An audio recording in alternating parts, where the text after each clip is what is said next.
with a bunch of these AI bots and building out the whole world here. So we got Anshul back on and we got John back on. And today, what we're going to do is we're going to go through satellites, building models of satellites and making them go around the Earth. Let's start with Anshul, where you can talk about a little bit about this model and get us kind of centered a bit.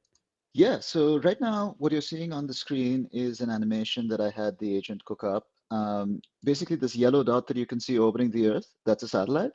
It's got a solar power system and a battery, which you can see over here. And we're also tracking when it's in view of the sun and when it's not.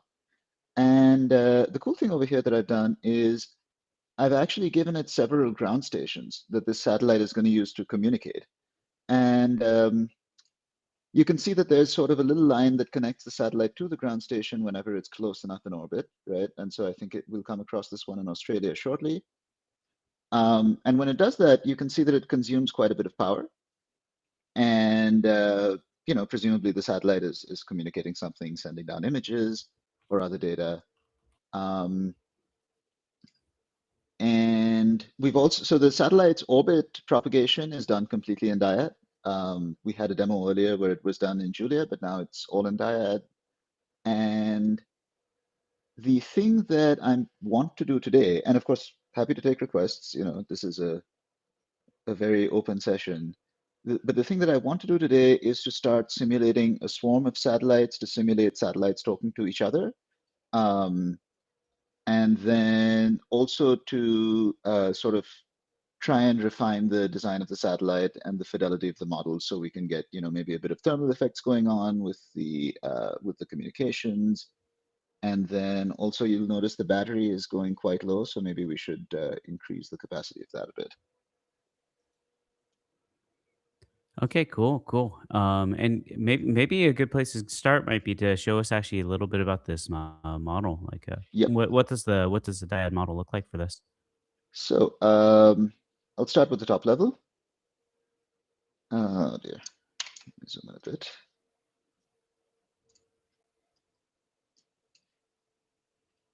I don't care about this, I don't care about this. There we go. All right, so this is my top level model over here. And what we've got is, so these are all ground stations, right? So you saw that there were 5 ground stations earlier. Each of these components is one of them. And it's communicating a Hmm. position. And this is the satellite's orbit propagation, right? So this is this is going to tell us the position of the satellite as a function of time, and also as a function of some orbit parameters. So I can go and show you this one.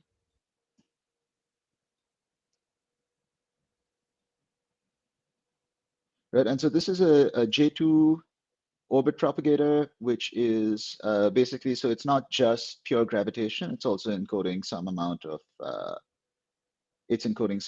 of perturbation because the Earth is an ellipse and there's a little bit of moon effect as well, things like that.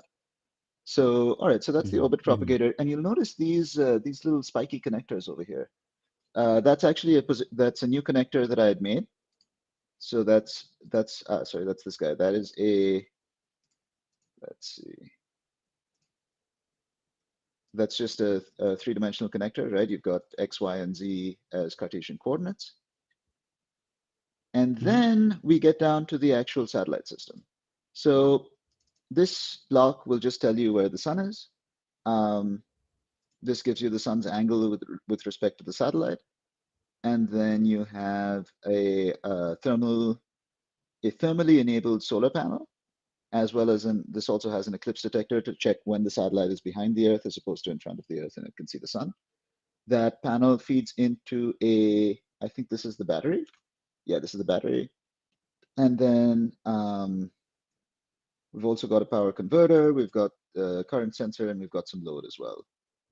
So let me see, just sort of show you the code of this model. Um, Hmm. yeah, so you can see it's basically just all Yeah. So you set up connections. a you. So Yeah, so I think one of the interesting details here, right, is that you set up your own like location based Cartesian location connector to kind of make the Yes. model a bit more modular. Yeah, yeah. So you can, so So over here, this is the connector yeah. definition. But go ahead. Hmm. I was just saying, this is the Yeah, I was connector like, oh, and definition then over how here. did you create that SVG? Yeah, The yeah, SV, yeah. so the SVG was actually the agent. So that conversation was a little while ago. Oh, okay. But so the cool thing I did Hmm. was you can instruct the agent to convert an SVG to a PNG, and the Dyad agent Hmm. can actually read images natively. And what I got it to do was it initially created a bunch of SVGs for me, and I told it to use a sort of space age design format. And then so it created some SVGs, but they looked a bit odd. And so I told it to render the PNGs and read them, critique the image the icon that it generated, and then make the edits that were necessary. And that's what it did. So now we have, so this Hmm. is, of course, I did it for all of Hmm. these different icons, right? You've got a sort of resistor that blows up if it goes above a certain current, right? Um, you've got the PV cell, for instance, and the ground station blocks as well, right? So all of these things were sort of iteratively refined by the agent, which I thought was quite cool. And you can see that they also, Hmm. all of the sort of space adjacent blocks Yeah. have their own border color, which is this specific sort of teal color as well. And that also transfers over to the connectors Hmm. And you automatically, set the which is teal pretty color, cool. or Yeah, I said it myself. you set the teal color? Oh, Yeah, oh, that's all done automatically. that all Okay, happens okay. automatically at the Hmm. moment you set the color of the connector, which is pretty cool. I gotta say, pretty cool. Hmm. Oh Um, yeah, yeah, yeah, that's pretty cool. Pretty cool. so yeah, this is and you can also see some test components here. So as the agent was, oops, let me zoom Hmm. out a bit. As the agent was creating all of these different components, this is the orbit propagator for one. This is probably not quite so interesting because it's just setting up a scenario. It's just giving it an initial position and initial velocity effectively. Um, but the other cool thing that I did is Yeah. that, So there's a question though about that in the I didn't see that. there's a question about this in the LinkedIn chat though. Is there a propagator that accounts for the J4 perturbations? There is not yet, but if you look at the way that the propagator is implemented, it's literally just transcribing the propagator. So traditionally in the satellite space, when you do an orbit propagator, you do it in discrete time. And in a lot of cases, what that allows you to do is it allows you to use an iterative solver on a sub portion, on a smaller portion of the problem, um, which is a bit more numerically sensitive. And then you can use just sort of a regular explicit method on the rest of it. So that's one disadvantage of noting the differential equations down like here. But yeah, J4 acceleration would be as simple as just adding the J4 term. So in this case, you can see the agent even noted it down. I'd given it a picture of the J2 equations, and that's where it got this from. But yeah, J4 would be very possible. Hmm. Well, I mean, why not start the agent there? Let's ask if Yeah. to fill in the All right. J4 perturbations. Let's go for that. Okay, so I was just having the agent sort of refine my. So I don't think we've shown this. Maybe you showed this on the last live stream. I'm not sure, but I don't know if we've showed the sidebar before, Chris, Ooh, I on the don't live know. stream. I don't know We the new definitely sidebar. I don't think was on there. definitely didn't. Definitely Oh, didn't. sweet. Okay, yeah. So whenever you boot into a Dyad library, you will actually load into this sidebar by default. So you've got a components view over here, right? That shows you all of your components. To the question in the chat, the schematic is hierarchical. Yes, I'll show that in a bit. Actually, I could show that right. Well, oh, did I accidentally implement it? I suppose I did accidentally implement a flattened model. Ah, well, we should make it hierarchical then. Good point. Maybe the panel is sort of hierarchical. No, even that. Yeah, okay. We should make it hierarchical. But sorry, so I was saying yes. So you can see the components over here. You can see every analysis in your library over here, and you can also make a new one. You can see analysis notebooks, which are Hmm. just nice ways to sort of note down a workflow of, I want to run this analysis and then plot this thing. And you've also got these actions down here. So you can import a library if you wanted to import one of the standard libraries of Dyad, you can do it from here. Or you can launch the agent, which I'm just going to click on that button and do. And I think there's also a button here, yep, that will open up the documentation for you if you want to do that. And this opens up a Julia REPL. All right, so let's start a new chat. And I'm going to tell the agent, all right, familiarize yourself with this library first. So I just wanted to sort of look through everything and get a sense for what it's dealing with. And this is, so I'm using a bit of a sort of an in development version of the agent, which it's going to do this thinking a lot more. And that allows, you've seen in earlier live streams, I think a lot of our viewers probably have, that the agent would tend to, you would just tell it something, you know, oh, I don't like this, and it would just immediately jump into implementation without actually spending the token to think about what it should be doing.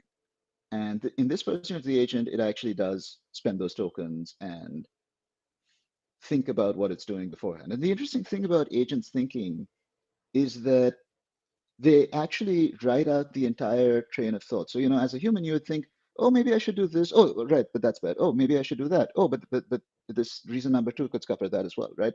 All of that is written out by the agent, and that's actually a good sign because you can see that it's walking through all possible combinations of things that need to be done. So, all right, so it's reading my dyad components here. It's got my test harnesses. And so it's giving me an overview. This library, this is a satellite power system library, right now at least. It's got some connectors, it's got some orbital mechanics components and so on. Alrighty. Alrighty, so I want you to implement a J4 orbit propagator. Do you know the equations or should I find them from somewhere? And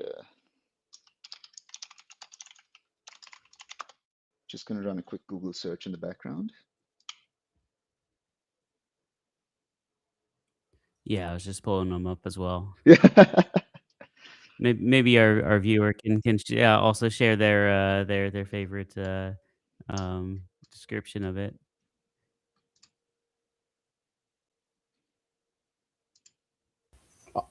Anshul, are the electrical components hierarchical? Do they have any The equations electrical underneath, ones, or do they have I some think they're not. independent? So I can look at them right now.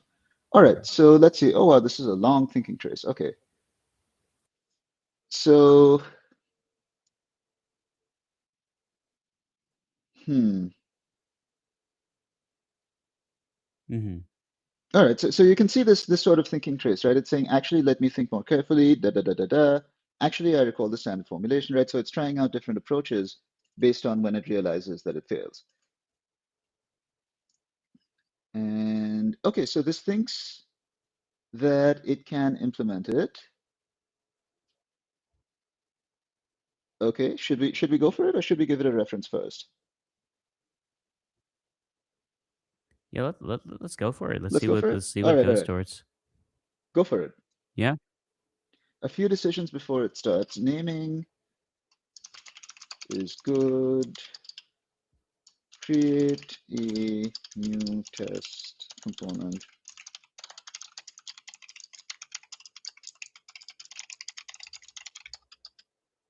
Standard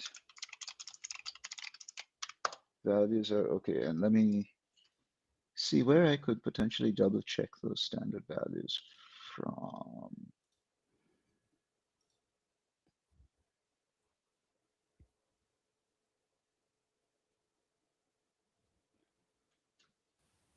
Because I think there was also a question in the chat about using different models for in the agent.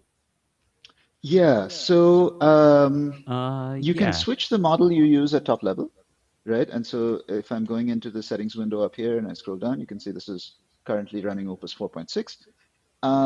What we don't currently have is sort of subagents, which is what I think you were referring to in the comment there. And those are when the main model or the main chat thread is Opus 4.6, but it can spawn these sort of subagents, which are cheaper models. We don't have that yet, but that is on the roadmap. But you can click on this to change. I don't want to change it in the middle of it doing something, but you can click on this button here to change the model that's running as well.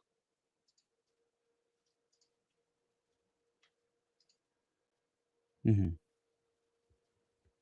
Okay, and then on LinkedIn we got a note here that Hans Peter Schaub's book provides the Cartesian equations incorporating the J4 perturbations, analytical mechanics of space systems.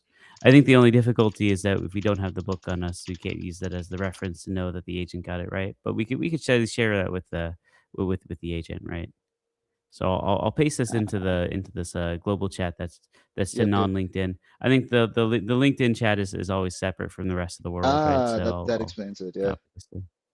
Yeah, yeah. So I tracked down something which claims it is this textbook, but I need to find Hmm. J4 here.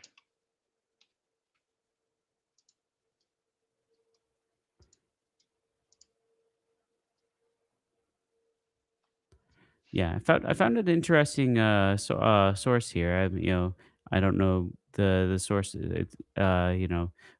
entirely, but it's a satellite propagate toolbox propagators.jl. Seems like Yep. it has a really nice teched out version. Um, Yep. So we actually, I actually have that. This is what I was showing earlier before I got sidetracked, right? So I had the agent write a test mhm. against satellite toolbox propagators because we had that sort of Okay, known okay. source of truth. Um, and so this is just running the J2 validation analysis, right? It's then Hmm. setting up an orbit with certain properties and initializing that orbit and then it's going to use satellite toolbox propagators to keep moving that orbit forward, but then also get the time from the pre-solved Hmm. Dyad J2 propagator. And these tests actually work. So it tests that the Hmm. energy is conserved, and it also tests that the positions are, approximately correct. And the position tolerance is 5 kilometers, which in an orbit is, not bad. There's also a different solver that it's using, so that seems acceptable to me. Hmm. Um, and then yeah, it works. And Hmm. let's just do that. Oh wow, it's thinking for a while here. So it's already spent about 10,000, Yeah. 8,500 tokens. It really wants to make sure it's really refined here. Yeah, It's but let's checking see. I'm every possible curious. implementation. Yeah, I'm Mhm, curious what it comes back. What this thinking trace is going to look like, because I have a suspicion that it's realized that it doesn't actually know what the J4 equations are. hmm. Oh, oh wow, okay, this is still going. All right, all right.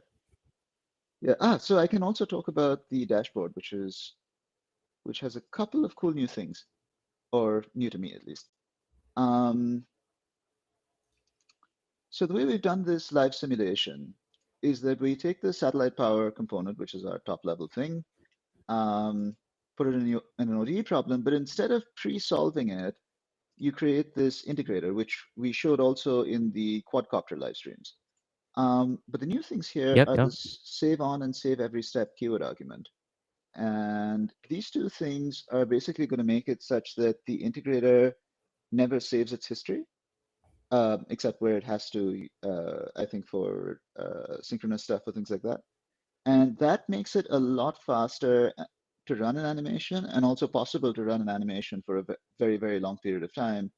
Or if you were running if you were trying to control a physical system, right, you could use the integrator, and then you wouldn't have to save, every single time step to some gigantic array. So this is a pretty Mhm. cool thing, and it does actually work, which is nice. Earlier, as you went Yeah, you could probably. further, go ahead, Chris. Sorry. Oh, yeah, and you could probably show that it's running without GC pauses or GC syncs at all too, Yeah, yeah, right? yeah. So, So this should be, there are a couple of for. minor things, but that's mainly because the animation code, the code that gets the data to the animation isn't quite as efficient as it could be. But yeah, at this point, Okay, yeah, the animation code. it's been around, let's see, 18,000 minutes, right? That's a lot of Mhm, time steps. I mean, at this point, if we were continuously writing to an array, I would expect quite a few issues, but there seem to be none. And indeed, mhm, before I added that, and this is the reason I asked you a couple of days ago, before I added that step, this was starting to really, really drop frames at around this time span. just because the array got too big. Hmm. Hmm. Alrighty, so oh boy. All right, the agent is going. Okay, that's a lot of text. Is this actually trying to rederive? Oh my gosh. Is this trying to rederive the terms from scratch? Yeah, the Okay, wow, yeah, it's trying to actually rederive them using the Legendre polynomials, which, okay, that's a way to do it.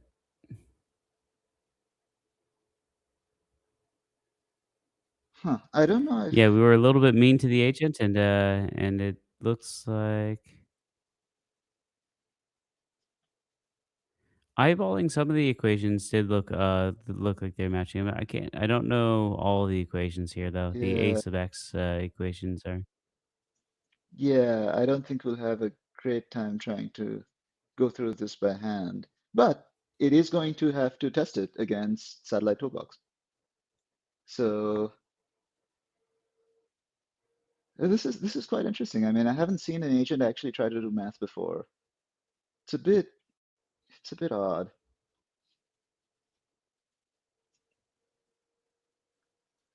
Okay, so what do we got here? This is the thing it's proposing. Okay, so it's got some outputs in position and velocity. Um, these are the equations. Well, the equations look simple enough. Um,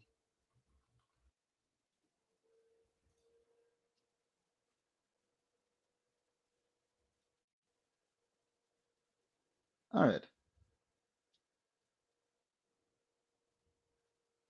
Yeah. Well, maybe now, maybe you could give it one of the sources like the J4 toolbox and Yep. from the toolbox and just say, hey, does your equations match this, right? And see if it came up with something that did, or show me all the differences or anomalies against this this Yeah. source. All right. So this is trying to check this against the J2 propagator, which is okay, but not what I wanted to do. Okay, can you test this against the Satellite Toolbox propagators implementation in the way that it's already done for J2 in runtests.jl, and then make a Hmm. plot showing where this diverges, if it does? Oh, that missed the last part.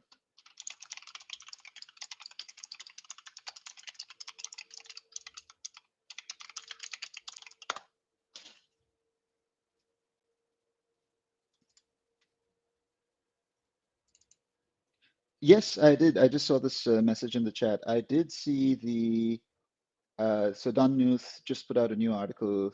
I think he had tried to use Claude on a math problem. I did see that. I did see that. Hmm. Yeah, and he had a whole analysis of it. That's kind of interesting. Yeah, Yeah. yeah, yeah. I forget. I did it come up with a novel result from that as well. It took a little bit. Yeah, I think it might have. All right, so it's looking Hmm. at so this is okay, this is cool. Um, now it's actually going and looking at what symbols are available Trying in all propagators in the Satellite list. Yeah. Toolbox, trying out, yeah, trying to find different propagators. All right, so it's already, haha, all right, it's already found an issue in what it tried to do. Hmm.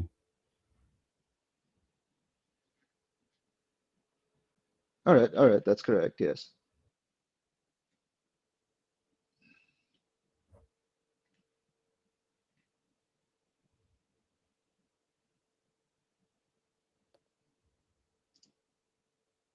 Okay, cool. Looks like it's setting this correctly.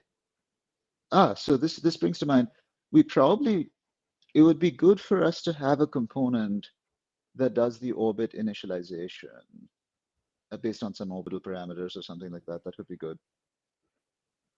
Hmm. So that way your satellite's just not tied to one orbit. Yeah, exactly. Because right now, if you sort of look at what it did over here, right? It's setting the satellite's position to some values that it Yeah, found out yeah. either analytically or by querying SatelliteToolbox or something like that. But this is this is kind of sketchy. I Mhm, don't really like that. So given mhm. that we already have SatelliteToolbox, which can initialize the orbit, well, we may as well. Wait, how was that? How was that initialization done with your previous one? You had a component to do it, or I no? did not. I did You not. did not. Oh, So okay. It was the still agent doing also just, that. yeah, Okay, it just slapped some initial values in there, Mhm. got it. Okay. which I think it did get from SatelliteToolbox. But the point is that we shouldn't need the agent to do that every time. Yeah, yeah, and it's not easy to Mhm. change that. I mean, you can make that easier to change, right? If you have a Yep. component to do. Yep.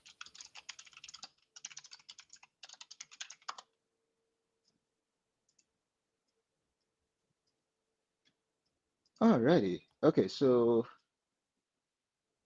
let's see. All right, so it's been testing against this J4 oscillating propagator. Position error is very low. All right, all right. That's quite nice. So it's creating a plot now. I will eagerly await the manifestation of this plot in my folder. Now, Boom. once you peek and know what it's going to be, Ooh, right? Then you can. I guess that took a while. Okay. So the position error that is on looks the like it's order of got it like 2 pretty good. kilometers. That's not bad at all. That's not bad at all. Mhm, Okay. Very cool. All right, all right. This now, mind you, this will diverge a bit more. This is only 80 minutes, but even so, not bad.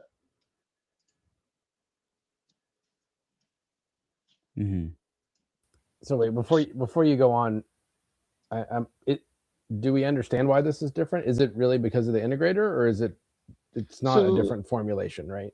I don't believe it's a different formulation because if you look at the actual source code in Satellite Toolbox, which I did when I was initially writing this, what you see is that, like I said, they basically discretize it, Okay, and they're just using forward Euler effectively. So I would expect a I decent see. amount of discrepancy. Yeah. Okay, all right. Well, we don't Well, have to I mean, resolve they're it. I probably was not just just curious. using. It's probably not just a forward Euler, right? It's probably No, right. symplectic Euler, I would assume. Yeah. Yeah, yeah. Well, that and they have a little iterative step inside as well. But Mhm, mhm. Okay, well, yeah, that's that could be a velocity for lay then.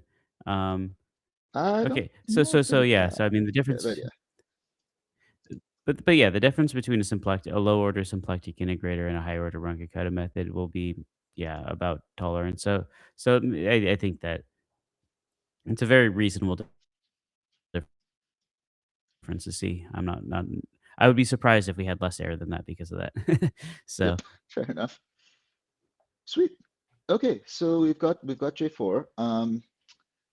All right, let's now hook J4 into the satellite. So first make sure that all of the ports are in the same place as they are for J2, and then hook that into the satellite power component.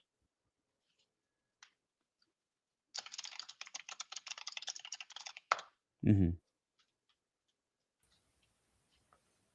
So Anshul, did it actually use the same kind of template since you Yeah, already had one implemented off the yeah. So bat, or yeah, I had this J2 orbit propagator already yep, implemented, yep, and that just has 2 output ports. This guy also has 2 output ports, and I'm assuming it'll just copy and paste the metadata.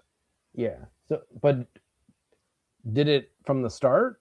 It might have already. I've noticed that a few times, right? If you have a model and you're creating Oh, another yeah, yeah, yeah. It did. variant, It I did think it already do actually that. already started Yep, with, it did already do that. Yeah, yeah, yeah, yeah. You're right. Because it read both of them, and then it said the ports are identical. Yeah. yeah. That's Wow. cool. Okay. Yep. Yeah, that is very cool. Let me make sure everything's on auto. There we go. All right. So now it's running the system with the J4 propagator, and I'm gonna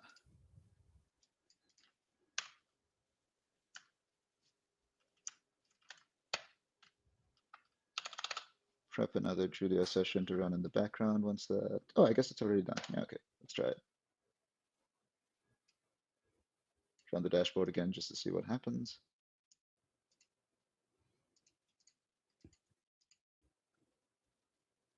Okay, so this is a pretty simple test. It's just going to check the energy in the orbit.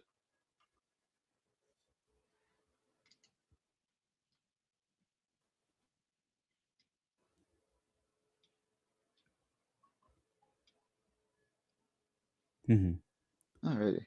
Yeah, this is kind of where it would be cool to have parallel agents, but it's also kind of difficult to have that work. But yeah. Oh, I almost forgot. Can you also adapt the J2 icon and make a new one for J4 that says J4 in the center?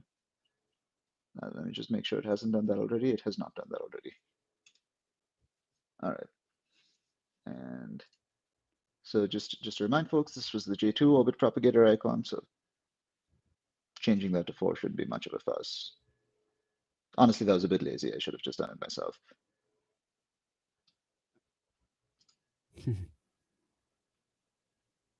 Nah, let's see what comes up with.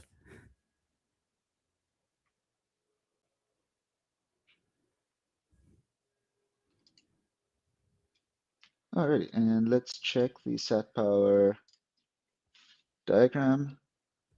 Huh. It says J4, but it's still right. Okay, the metadata update tends to lag. Yes, I was told about this. Yeah. So did it actually? So you definitely got your J. I mean, you have your J4S for SVG, right? Yep. And did it actually use it in the It component? did use it Okay. in the So it's component, just but the it's just lag of that when it yeah, updates the visual. it's not constantly watching this assets folder for changes in the SVGs. Yeah. Yep. But it should work. But Okay. it did the right thing. And It did the right thing in the end. It did the right thing in the end, I think. Yep. All right. Yeah. So, but that was actually pretty cool. I mean, with no no reference, right? No documentation, no formula whatsoever. It figured it out, and it actually did some pretty long and hardcore math. So that was pretty cool. Alrighty. So let's see. I guess the next thing we should do, I'm just going to compact this because I don't want the agent to be. All right. This is a slightly weird Claude API thing where if the last message was not sent by you, then you can't force it to compact. So yeah, we're looking into that. It's not a terribly hard fix. Alrighty, so let's see here. I guess the next thing to do would be, we could go down two paths. We could make the electrical and thermal system more detailed, or we could start with a second satellite and have them sort of communicate with each other. But I'd love to hear or see some comments from folks on what they would like to see. Yeah, let us know which direction is more appealing there. I don't know, John. Do you have a direction you'd want to go? I think it would be super cool to see the second satellite, and then I assume would that also carry forward to this visualization too, or no? Yeah, so there would be a bit of adjustment that we'd have to do, All right. but I think it should carry forward. Swarms. Okay. All right, so this All is right. the J4 orbit. Yeah, You're not we're going to getting see some votes for much footage. swarms. All right, swarms it is, swarms it is. Okay. All right, so if I wanted to have simulate a swarm of satellites, what could they be doing with each other? And propose an architecture that we could use for such a swarm.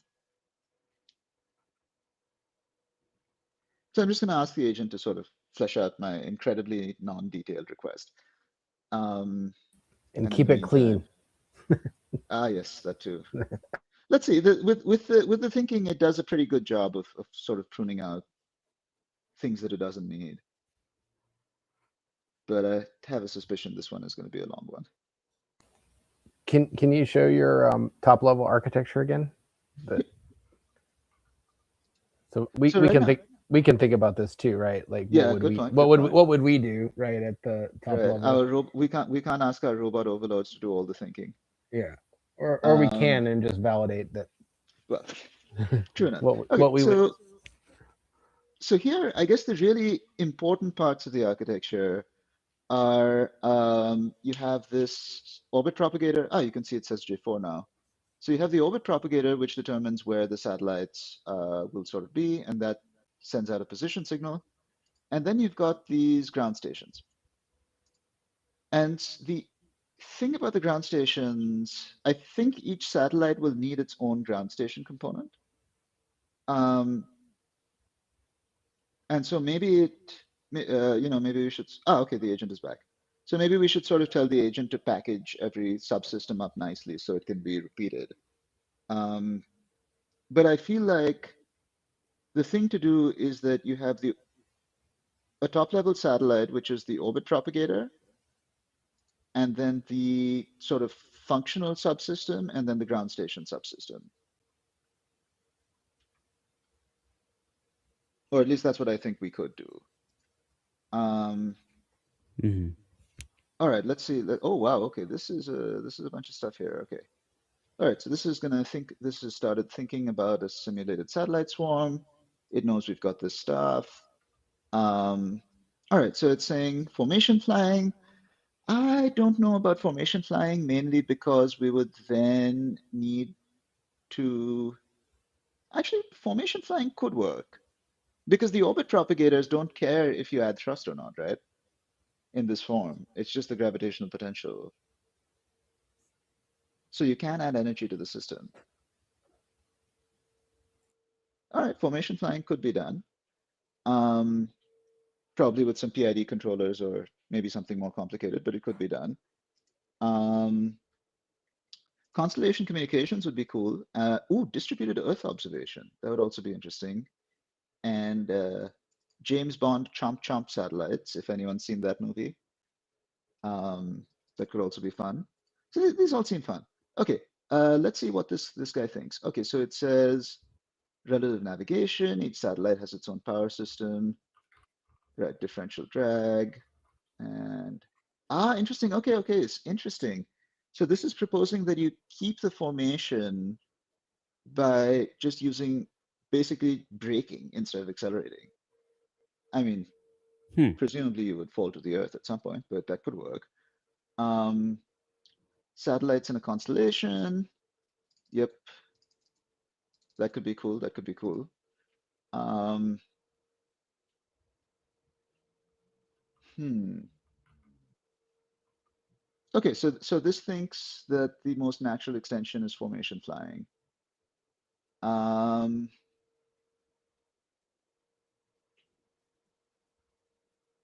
hmm. Okay. I mean, that all It all seems sounds reasonable to me. interesting. It all sounds interesting. Yeah, I mean, Let's see I what would this never thought that says. that's the way to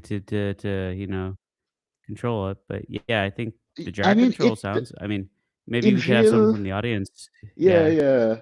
that. I mean, Mhm. to me, in real life, it almost feels like at some point, if you use drag to control where your satellite is going, your satellite will deorbit, right? And which is ultimately not a great end state. But Yeah. if you Well, use how drag much do you and have how thrust, much for that though? Hmm. I mean, if you're at a pretty low orbit, it doesn't take that much to sort of kill the orbit, right? Like it doesn't have to be that you come to a complete stop, just that you go far enough down into the atmosphere that you can't minimize drag anymore. Um, Hmm. Hmm. so it's an interesting thought. Okay, but this is okay. So this is now actually proposing an observation swarm. Okay.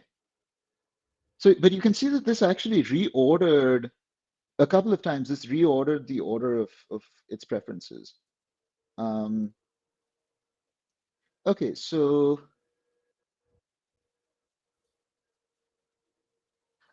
this one is very. I kind of like this one. I kind of like this one, right? So some satellite could go and yank. So some ground station uploads data to some satellite, and then that finds its way across the network to the next nearest to the destination ground station. It's kind of like a mail network, but I don't know how well Dyad will manage the routing Hmm. there. So that's sort of something to maybe think about. Um, I think for that, we would probably want like state machines or something, right? So every time it gets a signal, then it fires off a state machine to, find the optimal route it through, and then, but that would be pretty complicated. It sounds cool. I really want to do it, but it's pretty complicated. So, Yeah. okay, Well, the yeah, optimal route would be a integer optimization problem, right? So you'd yeah, have yeah, to yeah, first yeah, solve that, and then yeah, you yeah, use it. Yeah, yeah. yeah, which would be really cool, It'd be cool. but I maybe don't think next we're gonna time. kick that off right now, Yeah, but yeah, yeah, maybe yeah, yeah. later. That's a All right, let's so investigate that one first. yeah, yeah, yeah. So what is this proposing? Okay, you've got n satellites, and they each have a pairwise, they each compute distances between each other. Um, and you have a ground contact scheduler. Okay, okay, yep. And so, but what is this thing doing? Okay, so this is trying to image presumably something, but we can figure that out sort of as we go. Hmm. Okay, this sounds reasonable. Let's do an initial run of 4 satellites and put this in a submodule as well, just so we can keep a little bit of hygiene.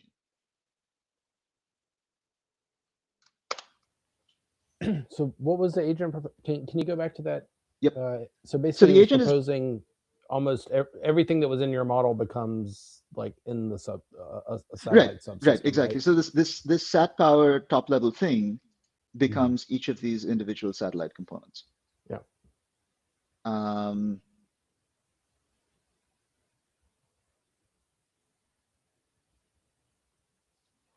So I guess an incremental approach would have been create that, make sure it runs like it did right, before, just with one, right? exactly, exactly. And then make multiple, Which as is opposed to sort of what we're we just did. going to Which is jump to sort of what we 4 did. and have them communicate. Yeah, that's Yeah, good. yeah, yeah, yeah. All right. This is why I wanted to start from like a warm start, right? Yeah, yeah. So one interesting thing that I do want to show, this is it's kind of cool how the Mhm. agent did this, and I can't show you this right now because the agent is running. But if you look at the implementation of the ground station component, and if you look at what it's actually doing here, right? What it's got is um, you have latitude and longitude, right? And then some things that parameterize the Earth in order to get the actual position in 3-dimensional space. The ground station is going to spin along with the Earth. So I know that my dashboard showed the Earth being stationary, but the simulation runs in what's called the Earth-centered inertial frame. And what that is it's basically a frame where the position of the Earth is fixed, but it's rotating at the usual rate, right? So it's sort of a geocentric frame because the Earth is the center of the Earth is at 0, 0, 0, but the surface of the Earth is consistently rotating and along its axis and all of that. Mhm. Yes, so this is the cool part, I think. Yeah, so initially, what this component had done is that it computed the sine of the elevation, right, which is just basically checking the angle between the satellite and the ground station. But I told it, I had told it at some point to run a simulation where the satellite went exactly above the ground station, and there it ran into numerical issues because when the sat vector was approximately equal to the GS vector, then this becomes very small. No, actually, sorry, that wasn't the issue. This was fine.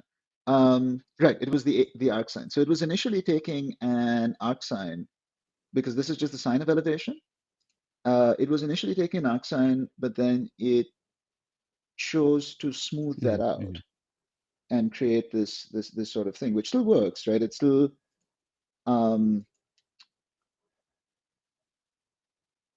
it has the same properties that we care about, but it's just smoother when you're directly above the ground station, which I thought was quite cool, right? It found that numerical issue, it isolated it, and it solved it. Mhm. Um, all right, let's see. Oh, that's a lot of thinking. That's a lot of thinking. Okay.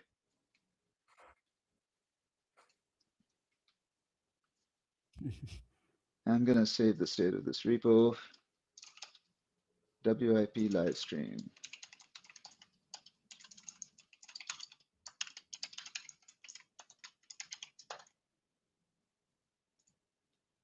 Okay. So I am not going to go over the entire thinking trace because this is going to be huge. Okay, so what this is saying, it can reuse this set of components, which sounds good. It's going to build from scratch the self-contained satellite bus. Yep, that sounds correct. Oh, interesting. Okay, so there's a component that gives you the distance between two satellites. And then you have, yep, a top level of 4 satellites. Phase 90 degrees apart. Okay, okay. Um, let's Sorry, see. I think I got a little confused. You were asking for basically a subsystem, but I think it wants to put them in a subfolder. No, I said both. Oh, you I did. said You both. said Yeah, both. yeah, Okay. I Okay. did. I Okay. did explicitly tell it to put it in a submodule just Oh, okay. because, like, Okay. Good. we already Okay. have enough files out here. Um, but it is building the Mhm. subsystem as well, right? That's this observable satellite thingy. Okay, so it's what is this doing here? Okay, now I'm kind of interested. Oh wow, you can see it's even doing the math in comments in the code that it ran. But why is this? So Hmm. this is trying to find the initial positions of all of the satellites. Interesting. Okay. I mean, honestly, I would have just like propagated it orbit forward by 1 orbit and then like sampled it 4 times, right? But okay. Okay, so it's created the subfolder and then interesting. Let me send a screenshot of this.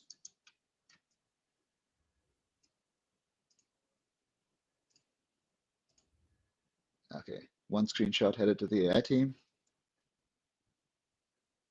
All right, so let's see what it's implementing here. Wait.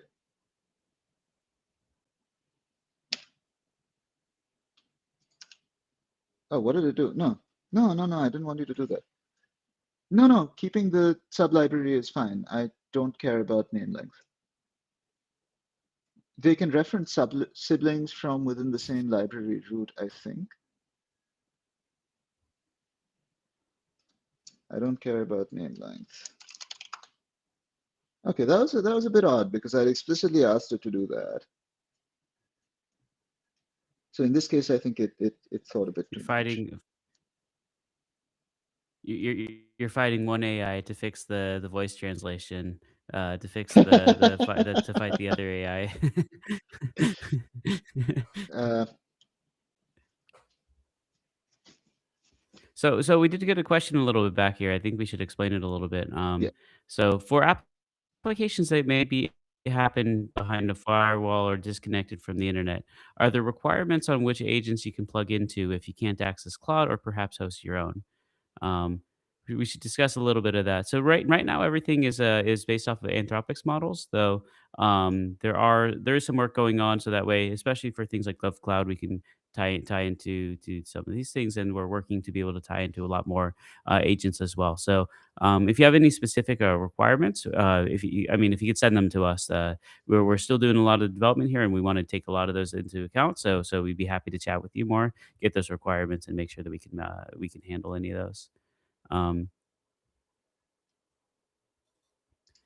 yeah, and then there's another nice question here. Do you think using a game engine like Godot could make Dyad's visual modeling more interactive if it had Julia bindings, a terminal, nice Git, VCS support, and a file manager?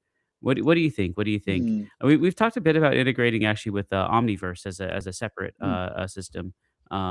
Omniverse doesn't have FMU support yet, but we've actually talked with the developers of Omniverse to actually partner with them a bit and get some Dyad integration there because they were actually there at the Mandela conference, and I sat down with the lead of that for the entire dinner actually.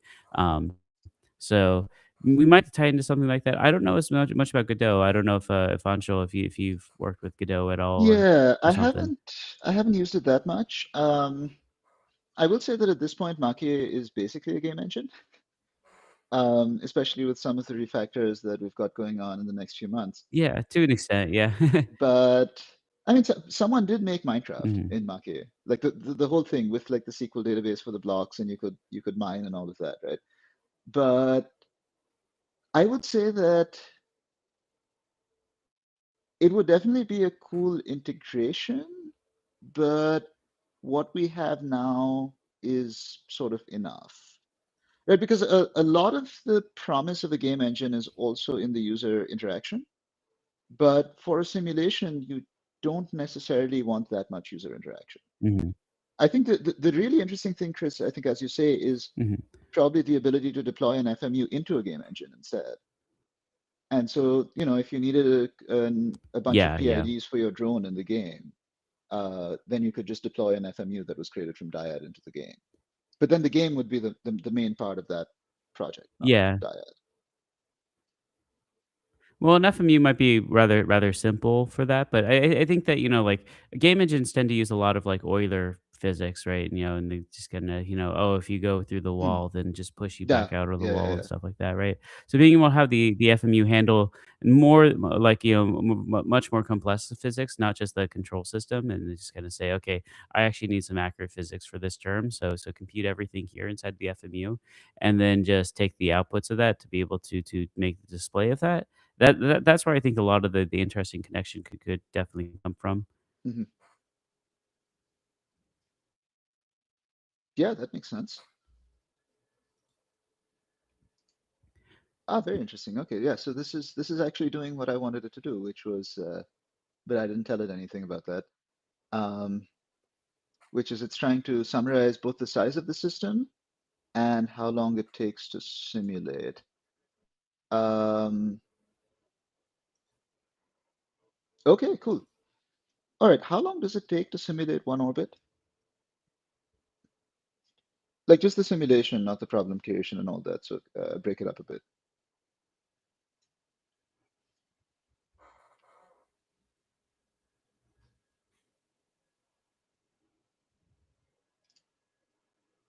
All right, so this is gonna, okay, compilation takes zero point 0.2 seconds, the problem creation takes a second, and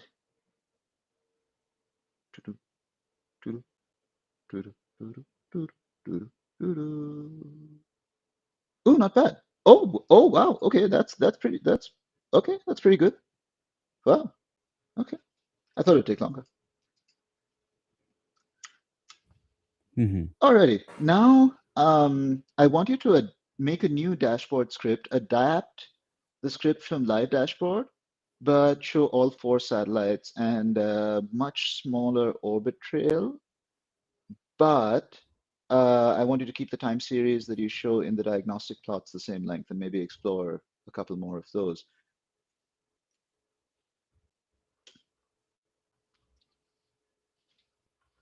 All right, so this is going to take a while, but it wouldn't be fun without a cool visualization.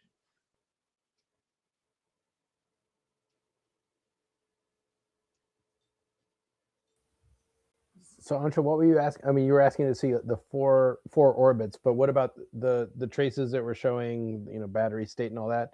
Yep. Were you So asking it per satellite or only for one? that's a good question. I don't know which one I want really. Well, what did you ask? Uh, What did you I ask? oh That's I didn't say anything about you that. didn't say anything about that. Yeah, yeah, Okay. yeah. Well, I did Okay. say show all 4 satellites and a much smaller orbit trail, but keep the time series. So let's see how it interprets my request. Okay. All right. Yeah. So you weren't clear about what you asked either. I So was not I was we'll not see very what happens. clear. Yeah, yeah, Okay. yeah. And it's a bit dangerous to do that kind of like super vibey coding. But okay, good. So it figured it out, right? It wants to show all satellites on the globe, show all 4 on the ground track, keep the same window length, add more diagnostic plots. Perfect. Exactly what I want.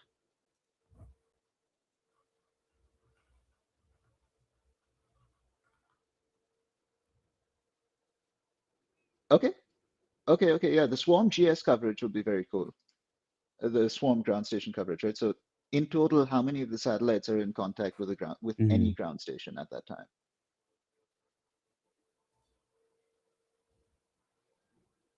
Yep. Okay. That is a choice of colors. I don't agree with it, but it's a choice.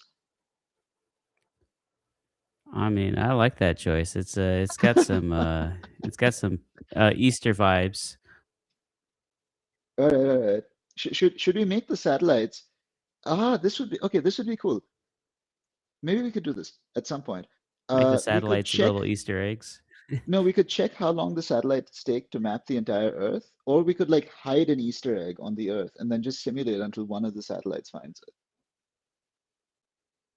Hmm. Could be cool.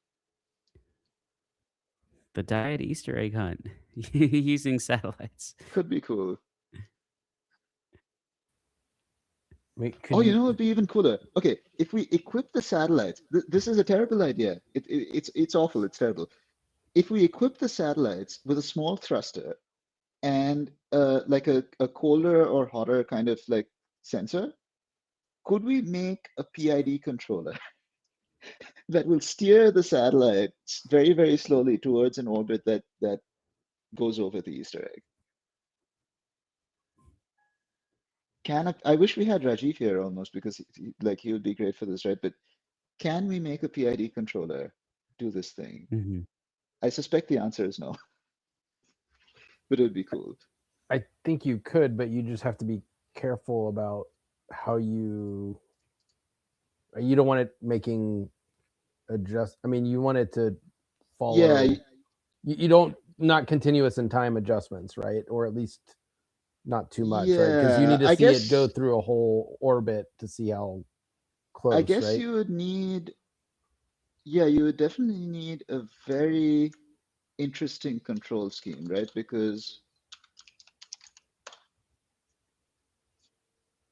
all right. So this is gonna run the Swarm dashboard script. And I could ask the agent to do it, but yeah, just easier to do this. Um, hmm. Did it actually put your ground stations in particular places? Were Yeah, they there? Were they there before, or did no, it? so it's actually shrunk the number of ground stations, which I don't really agree with. The initial list, let me see here. The initial list was, I think this is, I'm not sure where Oh, I Goldstone see. is. Okay, they Santiago went. in Chile, Madrid in Spain, Guam in the Pacific, and Canberra in Australia. Okay, so they were in particular places based on that They were in comment. particular places, yeah. Where is this place? Oh, South Africa. Is it South Africa? Oh no, it's in Mojave. Oh yeah, that was the one in California. Okay, yeah. Okay. Ah, yeah. Wasn't this the one that caught on fire? No, it was in the Mojave. Never mind. When I was an intern at JPL,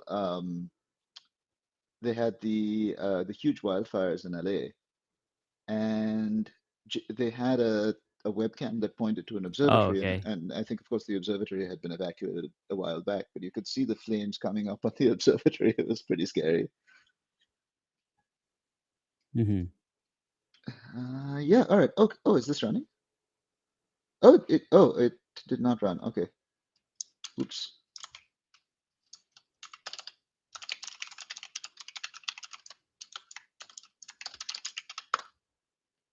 Well, it made a. That's what I get for not telling the agent to run it, I suppose. Hmm. Yeah, yeah. I mean, that's the easiest typo to fix yourself. But at this point, we go full vibe. a one, a one One thing character typo that typo. is One fixed by character calling the typo. agent. One character typo. This is how ChatGPT. This is how OpenAI becomes profitable.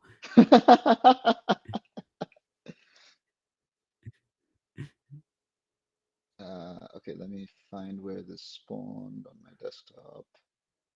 Has it spawned on my desktop? Should have. Ah, there we go. All right, okay. The visuals could probably use a bit of cleanup.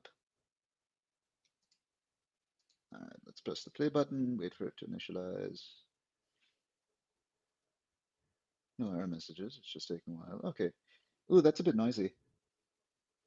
Oh, but that is cool. You can, it's almost like juggling, right? Hmm.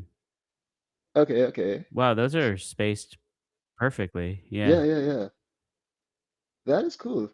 The inter-satellite distance, yeah, I wouldn't expect that to change if they're all at the same radius, right? Um, Hmm. oh, that is quite cool.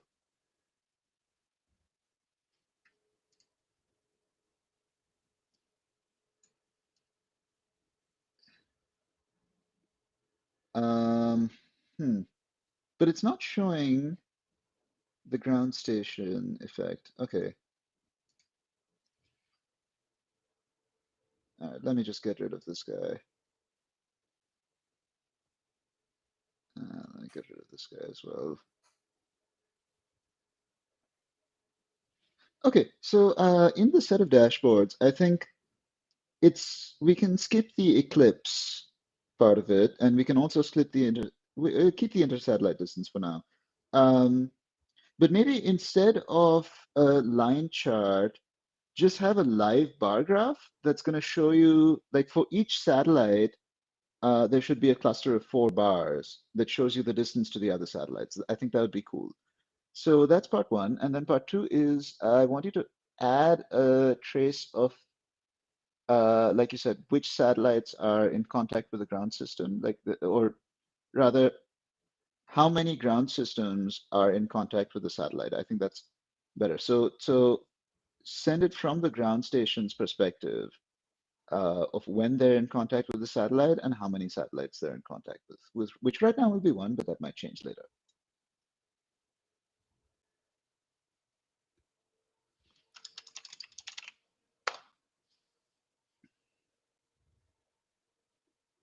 I'm just watching that and being like, we really need to do a simulation of Kessler syndrome. Ah, what would you need? I guess you need like no, but I don't think you can do that in Dyad yet, right? Because the problem is you need We to need a debris effectively, model to be able to yeah, increase. Yeah. yeah. Could you even do that in Modeling Toolkit? Like, can you dynamically add more states? Not in modeling toolkit. In the differential equation solver itself, you can resize it to Yeah, on the fly so that way it's solving changing ODE. But nah, not with the symbolic tools. They need a fixed size right now. We need to yeah, add yeah, the yeah. support for dynamic state selection in order to start Mm. having non-fixed sizes. And we got a question here, which is the simulation tracking solar panels position, altitude corrections, and maintaining power and solar heating, or whatever satellites do in the model? Yeah, so it's tracking the solar panel's position and it's also tracking. So, okay, the assumption that it's making is that the solar panel is facing in the direction the satellite's moving, which for a sun-synchronous orbit like this is actually kind of, or I guess this is not sun-synchronous anymore. But as a general rule, that's kind of okay. Um, it's not doing any attitude corrections. It is maintaining power, and the efficiency of the solar panel degrades with how hot it is. But it is not, I don't think we have like a subsystem model of it heating itself quite yet. Um, yeah, let's let this thing finish, and then we should maybe explore getting the model a bit better. Yeah, it says some thermals. Yep. And then the other comment is, "You ruined my night sky." Oh, we can make it worse. We should do a simulation Oh, we can make it so much worse. of like you know those I think there's a bunch of companies which are actually raising money to do this. Um, the idea of like either solar beaming which is like you just have a gigantic reflector that is supposed to be in a geosynchronous orbit, and like it'll illuminate 10 kilometers squared of farmland so you can grow a lot of crops or something. That would really ruin that would really Hmm. ruin your night. Yeah, is that really coming to? I mean, I was going to think that the I don't think first that's thing coming that we're going to soon. see in the night sky is going to be a giant swarm of satellites that's just the Coca-Cola logo just going around the Earth over and over and over. Like I would have thought that that's the first thing that we're going to get. I mean, realistically, I think the first thing we're going to get is someone trying out a data center in space. I don't know why. Oh no, no. I All really right. don't know We're why. cutting this. Thank everyone. This is a.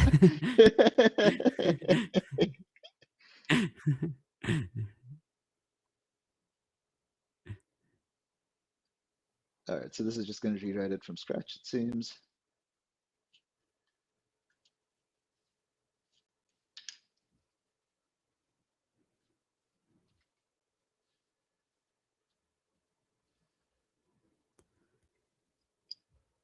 Yeah. We are above the hour here. So do we want to take on the thermals? Do we think that we could get a whole thermal model in there? And let me check my fake I think watch. so. I don't know, 15 minutes or so.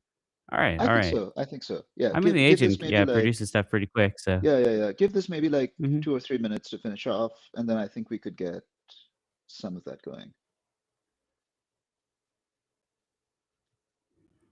Wait, we got one major question though. Hmm. The computers that are on the computers that are on the satellite, Ah. are they using an Intel CPU? Well, now they have to. Now they have to. Yeah, yeah. So, all Because right, we've that's got going to another greatly question in change the the chat. thermals. The Dyad model doesn't try to control the pointing direction of the satellite. No, it doesn't. Um, yeah, not in this model. It could be made to, but it does not at this point. uh, we'll have to wait for next time, right? I think this is now our running gag. Like every model has to have an Intel CPU somewhere in there, somewhere. Even a Yeah. fluid Oh model boy, can be how like, oh Intel yeah, has fallen.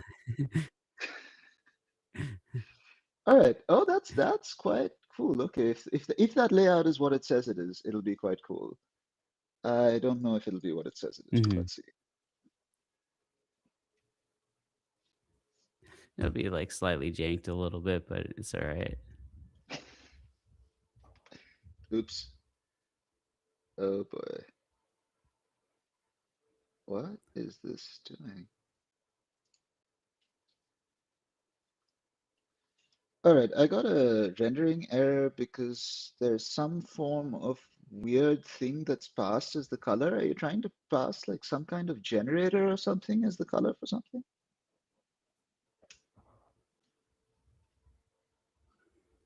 Trying to make it so it's like making some like rainbow animation of the Yeah, color as it it's passed a changes the vector of latitude. generators. Yeah. Okay, that's what it did. Okay. Wow, this debugging experience is so much nicer than observables. Oh my gosh.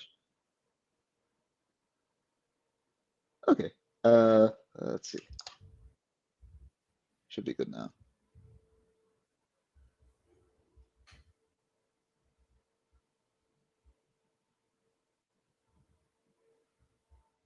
Okay. Right. Move this over here and then full screen. Moment of truth. Ooh, very cool. All right. So the ground station contacts are sort of coming. Ah, okay, this is cool. All right. You can see that, yeah, because of the phase Hmm. delay, right? Whenever one satellite hits it, the other satellite also hits it. But only two satellites seem to be hitting the ground stations. Like I'm. Oh, right. That is okay. That's from the ground station perspective. Okay. Yep. Right. Yeah. You can see that the inter-satellite distances are sort of slowly changing, but not that much. Let's speed this up a lot. Yeah, I wouldn't use Starlink if it was like this.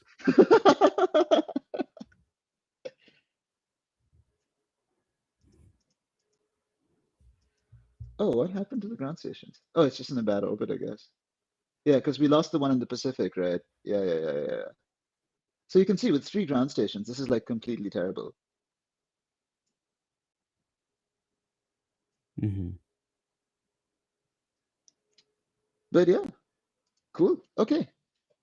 All right. So we've got a swarm. It's not they're not talking to each other yet. They're a bit too small for that. But we do have a swarm. And you can see that the distances are sort of converging, right? So this pair is mutually getting closer to one another. This pair is getting mutually closer to one another. Then yeah, I mean, you could run this for a bunch of orbits and see what happens. Mm-hmm. All righty. All right, I'm going to compact this conversation again. There's a question here. The Dyad model builds the graphics as well. The graphics are done using the Julia Machier system, which because the Dyad model is creating Julia code, it hooks very easily into the Julia graphical system. So you can kind of do some customized graphics along with the model in a pretty straightforward fashion. And then the agent understands the graphic system quite well to be able to Yes. generate code to it. Yeah, there's also another question on or another suggestion on the chat, which is that you could add the field of view of each satellite to get some idea of the coverage.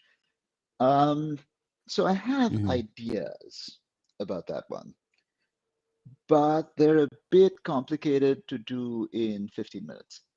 So if we want to continue this next time, we could do that. But basically, my idea is that during simulation, there should be a callback, which basically, whenever the satellite is able to view, you can basically tessellate the Earth into some grid, right? And then whenever the satellite is able to view a new grid cell, there's a callback which puts an entry into an array that grid cell was viewed, which I think would be Hmm. pretty cool because you could do this sort of like online analysis of the satellite. Um, okay. All right. So I want to explore the actual satellite model a bit. Can we make the thermal and electrical systems a bit more detailed? So for example, I want the satellite to be running off of an Intel CPU, right, which generates both heat and consumes electricity. And maybe whenever it's above the ground station, we should add some heat production as well from the transmitter. In terms of electricity, make me some suggestions. All right, Hmm. any thoughts on this prompt, guys? I think that looks reasonable. Yeah, I mean, it's probably going to understand to just do the thermals of the sun as well, I would assume. So, Yeah. Well, it doesn't have to double make sure. Make sure you add the yeah, thermals of the sun as well and the effect of that to everything. And and the shading, yeah. I guess the question then becomes, I'll set this off. The question then becomes, at least for me, what do we do when the temperature exceeds some threshold?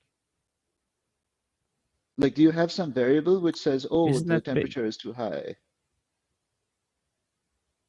But like, what do you do in a model, right? If you're trying to model this, what does that mean for the model?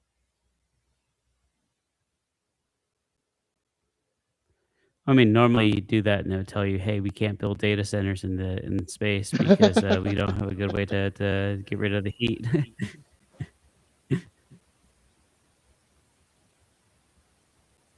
So did we ask it to implement or to propose? It looks like I we're asked it in. to propose. Okay.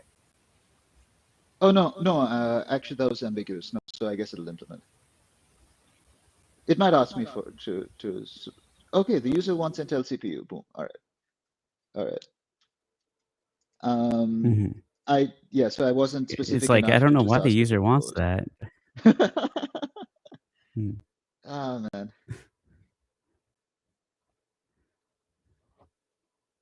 Someone will see this stream 3 years later and think, who the hell are these? What are these guys doing? Now I they're mean, gonna see this and they're gonna be like, "Intel? What was that yeah. Like, did these guys that's a have company some that secret existed grudge before." against that random semiconductor company?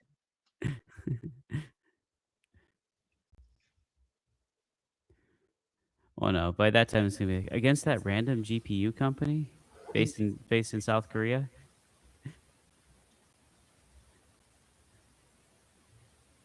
didn't they stop making GPUs? I don't know. I think that they're gonna have to do some pivot. Oh, true. All right. So, okay, so it stopped thinking. So the current state is that the thermal panel just basically computes some equilibrium temperature. Um, oh, so the load is actually quite primitive. Okay, good to know. Okay, so it's going to create a thermal network. So each item in the satellite will have some thermal mass. And Mhm. then I guess, okay, so there's also going to be some radiation involved, right, to cool things off. Okay. Um, yeah, okay, and there's going to be some conduction between the CPU and the bus as well, which is what I want. Perfect. Okay, that looks good. Electrical loads, power to the CPU, 15 watts. No, the CPU's got to consume like 100 watts Intel Atom class. because it's an Intel CPU. I mean, guys, it's got to be like a proper Intel CPU. Yeah, it's gotta be like a i7, i9, yeah.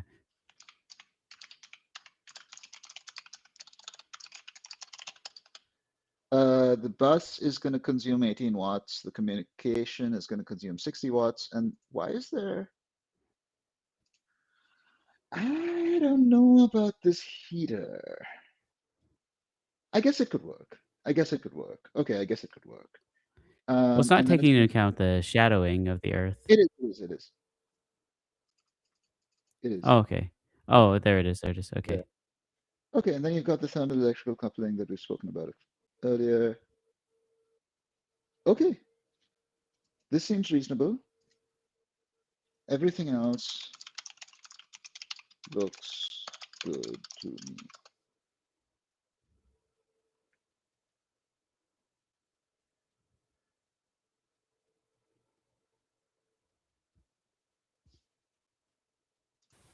So was it gonna add a controller for the heater to maintain some temperature? Yeah, it did say thermostatically controlled, so I'm assuming so. But Okay. let's see. Oh, I see. It kicks in when temperature drops. Yeah.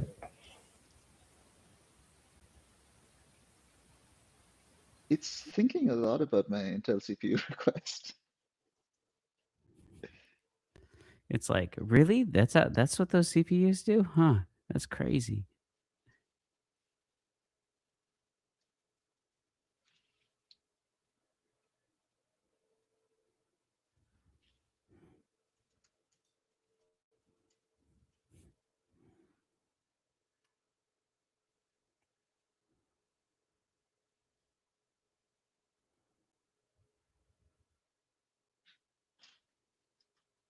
Alrighty. So yeah, this is going to take a couple of minutes, I think. Yeah, it's gonna take too many the more tokens than you have access to just to figure Uh, out how to physically make it possible to put a Intel CPU on a satellite and make it not be just completely draining yeah. everything instantly. I mean, hey, this is pretty close to a data center in space relative to like a usual satellite, right? Yeah, yeah. So I guess this might need a radiator Yeah, component. that's a This might need a radiator component. There's one in thermal there was components, right? Oh yeah, I guess so. Well, we can check. So if I It's called close, it's called body funniest radiator, I think. response to Elon. oh, is that from LinkedIn, Chris? Hmm. No. I'm just thinking the funniest response to Elon would just be like, "Yeah, we can't build we could not do a data center in space. I mean, we can't even put a satellite with an Intel CPU in space." uh, body radiation. Yeah. Okay. So I guess this needs like this needs some kind of infinite sink, which is space, right? Mm. Mm-hmm. Yeah, that makes sense. Alrighty. So it's building the satellite thermal bus component. I shouldn't. I'm very tempted to auto layout it, but I shouldn't. Oh, interesting. Okay, but I do want to look at the code here because I'm curious what it's doing. Okay, so it's got a bunch of heat capacitors. Um, it's got some conduction going on, and then it's got solar panel radiation and body the radiation caused by the body of the spacecraft. So I don't think it has a dedicated radiator, but presumably it could add that.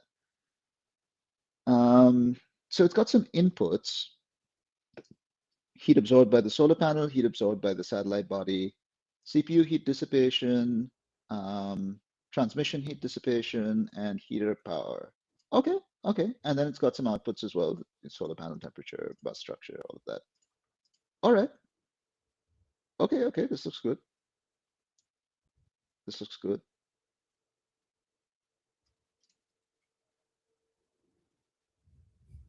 And it's also running a test on this. Ooh, that's hot. Ooh, that's hot. That's 83 degrees Celsius. Um, They're making this whole satellite out of like thorium. well, it's definitely going to need the power of Thor to run its Intel CPU.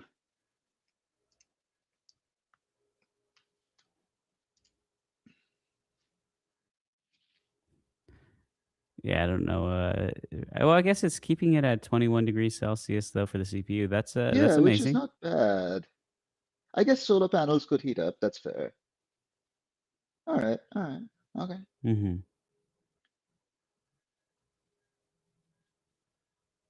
But this, I don't know how long this ran for. Sim test thermal bus. It would be good to kind of 10,000 figure out seconds, what the kind of low. surface area of that radiator has to be though. Yeah, yeah. I think that's something that we could tell the agent to use the model optimizer for as well. Um, Mm-hmm. or it could also just compute it. I mean, it wouldn't be that hard. Okay, let's see what this is doing. Okay, this is just trying to figure out how to make the connections in the satellite. It's read the file first. Okay, cool. Okay, okay, good. So it's doing the multi-level wiring as well, right? So you have this thermal bus component, and then it's propagating those inputs and outputs, those outputs rather, out to the top level component so that presumably you could visualize it or use it.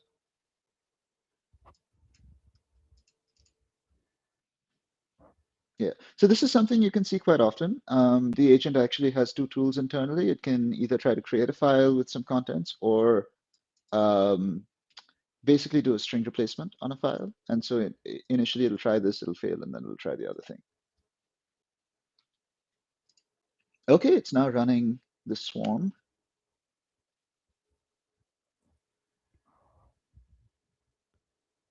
Swarm.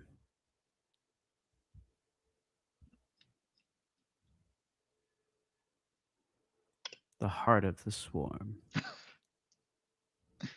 Anshul, you asked for quote more detailed electrical system. Did you get that? I don't think so. I think it focused on the thermal system, but let me check.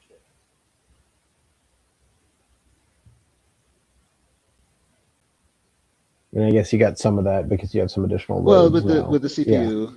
Oh no, Yeah. it did. Okay. Yeah, this is all the Mm-hmm. improvement to the electrical system.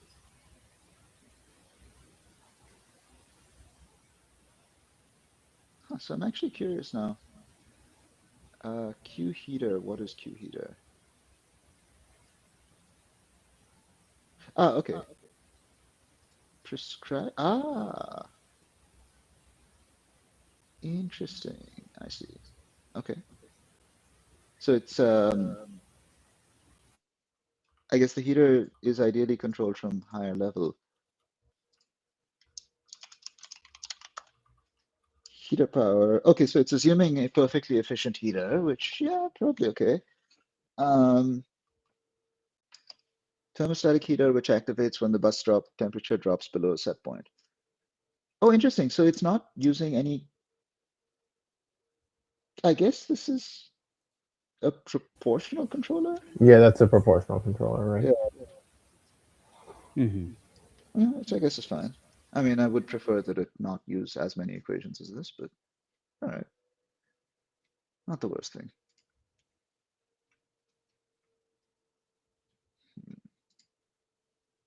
All right, so it's checking subsystem names. Well, why did it fail here? Huh, interesting. Oh, that seems odd. Okay, yeah, I think it was just messing up.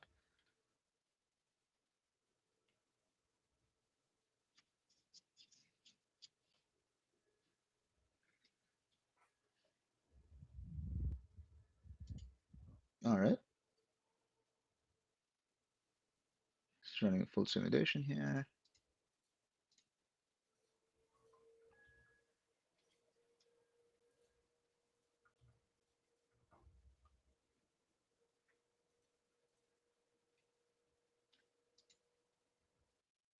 This is taking, oh, red code unstable.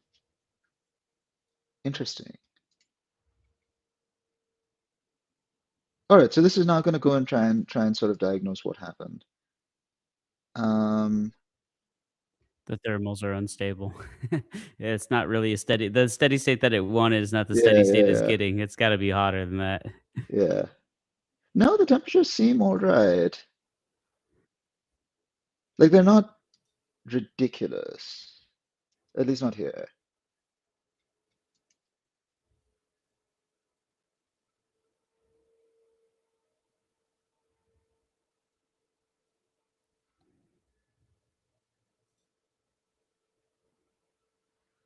All right. So what's the problem here? Ah, stored energy went negative. Okay, that makes sense.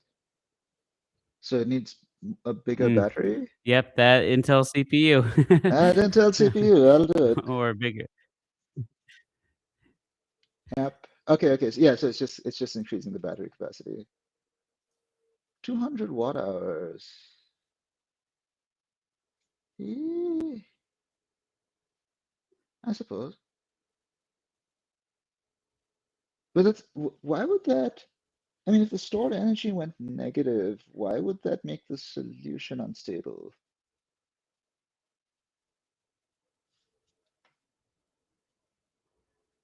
Well, if you have negative energy in the battery, that might make it that might do some funky things. Yeah, true. Yeah, I mean, you would. Does the voltage change with the charge? Oh, that could do it. Yes, that could do it. That would do it. Yes.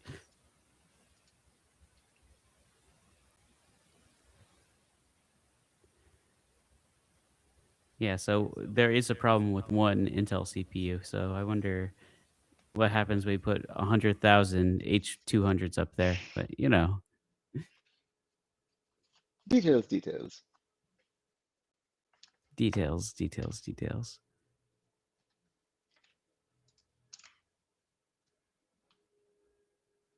Ooh, still unstable. And it actually ran for a shorter time period this time.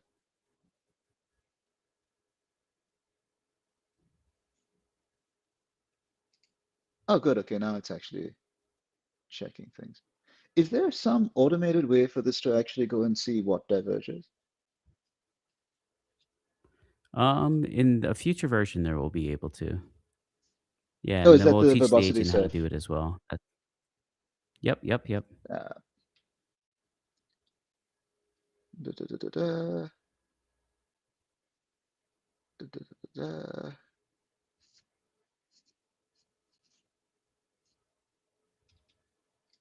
Okay.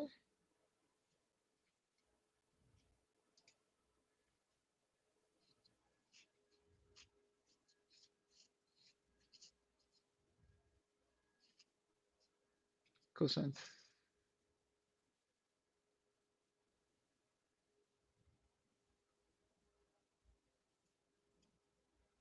I don't know about this. Oh wow, that's a tiny time step. Mm-hmm. It's maybe it's hopping through an eclipse. That's a big The derivative. discontinuity in the so it modeled the eclipse as just a discontinuity without actually having the discontinuity handling be direct. You might want to actually smooth it out because it also just doesn't go to all It sun is no kind of sun, right? smooth. Or It is does it? kind of smooth, Hmm. but it may just be that the smoothing is insufficient. Mm-hmm. Wait, Huh. is it that the smoothing is insufficient, or the thermal is really aggressively trying to follow it? Didn't it say that the time constant was like 100 seconds or something for the? Let me take a look. Guess that'd be in here. No, that'd be in It observables was it folder. was in the agent output. It was trying to analyze the thermal time constant relative. Temperature oscillation is correct. Maybe you could just ask it to plot the temperatures. Yeah, yeah, yeah. I mean, It's doing it's a lot getting of there. thinking. Yeah, it's It's getting getting there. there. It's getting there. This is still, yeah, this is finished. Yeah, well let's see what comes up with here, but I think that this might be a good maybe a Yeah, good yeah, ending yeah. spot because Yeah, I think we so. could go way more into this model. I think we could do another session just on all this. Yeah, yeah. That definitely could be done. Um, oh, apparently our model was wrong. Huh. Yeah, it says that the current decrease. Yeah, we're Well, gonna no, but the current decreases with increasing temperature. That's correct because the solar panel's performance is worse. hmm Eh?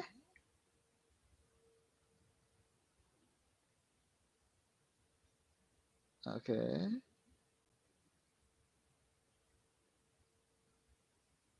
Interesting.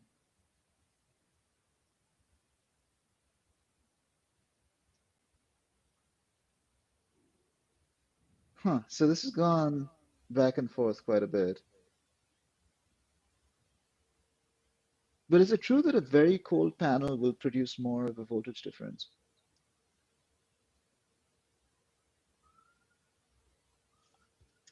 Guess I mm. should ask. Yeah, let's I think that this might be the loop that we want to be cutting it here on. Yep. Oh, let's see. Yeah, It's we'll go running. It's look up running. a few more things on it's running, it's running. Yeah, Okay. yeah, yeah. Give it a couple of minutes, I think, and then we call it. If it succeeds here, then hmm we might be good. And then, well, we call it anyway, but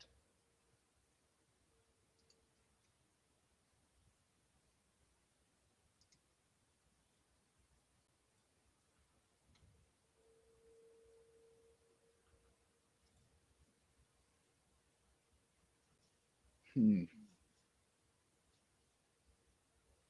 Yo, okay. Seems it worked. Success. All right. Alrighty. Boom, boom. Boom, boom, boom. 200,000 steps to get to 5,600 seconds, though. That's a lot. So we should, maybe that's the topic for next live stream is figure out how to get this model running faster. hmm